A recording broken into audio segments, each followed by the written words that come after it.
welcome to your Monday Futures Market Outlook for August 16th, 2010. This is Patrick Ceresna. Minisource.com now has a live futures trading room. Anyone that would like to try a 5-day complimentary access to the trading room, visit minisource.com.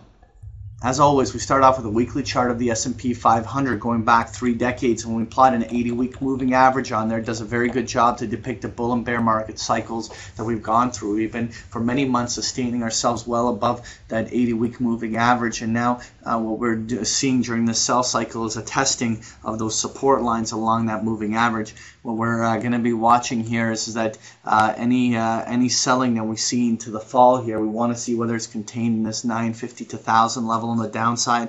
If it is, then and the selling nicely bases within there, then the market can turn bullish for the remainder of the year. But the one thing we won't rule out at this juncture and continue to maintain in our thesis is that we don't know whether this was nothing but a corrective wedge in the primary bear market.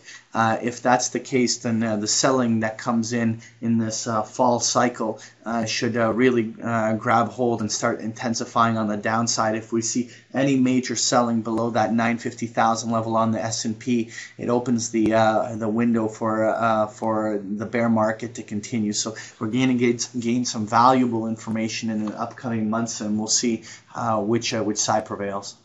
Next here, I want to take a look at the S&P 500 futures contract. We had that major reversal last week on that Fed announcement. We were talking about that rising wedge formation on the upside right off of that low, but in the end, this high came in right in the 1120, 1130 area. We right at our target zone on the upside. At this juncture, this reversal is critical because we haven't seen a reversal of it yet. That reversal should come if this is nothing but a short-term correction that will have the market making a higher high soon. Then the low needs to come in somewhere here and very early this week. If we see any selling come in here that accelerates to the downside, particularly if it reaches all the way down to the 1040, 1050 area and then bounces off there and can't sustain any rallying, then we'll probably see continued selling into that September-October cycle. That will probably not only get down to the 1000 level, but the window would open for it to potentially even go as low as the 920 to 960 area on the downside. Again, like we were suggesting in the previous slide, that if the lows come in somewhere in this, let's say the 960 to 1000 level on there, it would actually be relatively bullish, even though no one wants to see the markets go lower. But if we put major lows down in there and then see reversals, then that window would open up for a robust year-end rally. But right now we continue to have a negative sentiment towards the market for at least a short period of time. Just to review our key points, our thesis since January 2008 continues to be that we're in a secular bear market, and we will not change this thesis until we see the extent of the selling in the current cycle. We had a critical reversal last week on that Fed announcement right off of our key focal point on the upside. If the bulls do not reverse this immediately this week, then that will probably be the high of the summer rally. At this stage, we continue to be skeptic about the sustainability of any rally here. Even if we do have a short-term bounce higher off this low, we still think that going into the fall, we should have continued weakness, and therefore it's important to stay conservative in your investment portfolios. Next year, I want to take a look at the NASDAQ 100, and we see a similar reversal coming off that 910 to 930 area. Low came in a little bit lower than where the S&P one did. We were looking for a move maybe even as high as the 1930 to 1950 area on the upside.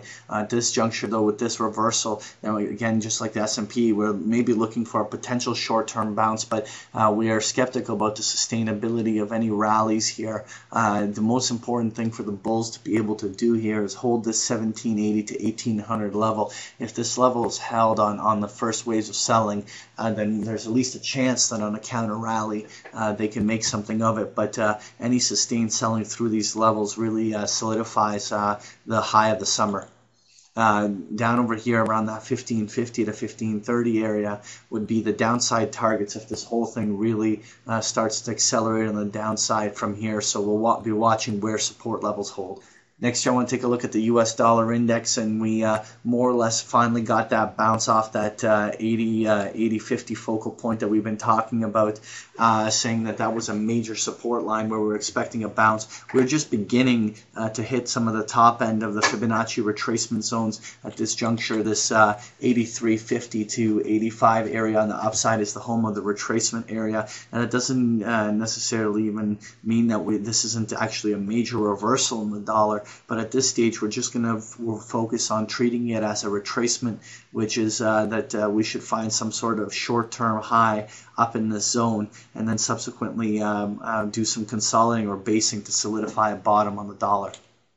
Next year, I want to take a look at the gold futures, and we had actually a very significant breakout this morning where we saw a break above the 1220 area. Right now, if I draw in the retracement zone, we want to see whether gold can actually stick with this rally. If gold can make a significant push above this zone and hold it, just popping above it is not relevant enough. But if we see it sustaining itself and holding up there, and especially if it makes a push back towards the previous highs, that would be very bullish, and we'd be looking for further reversals even in a lot of the gold equities as well.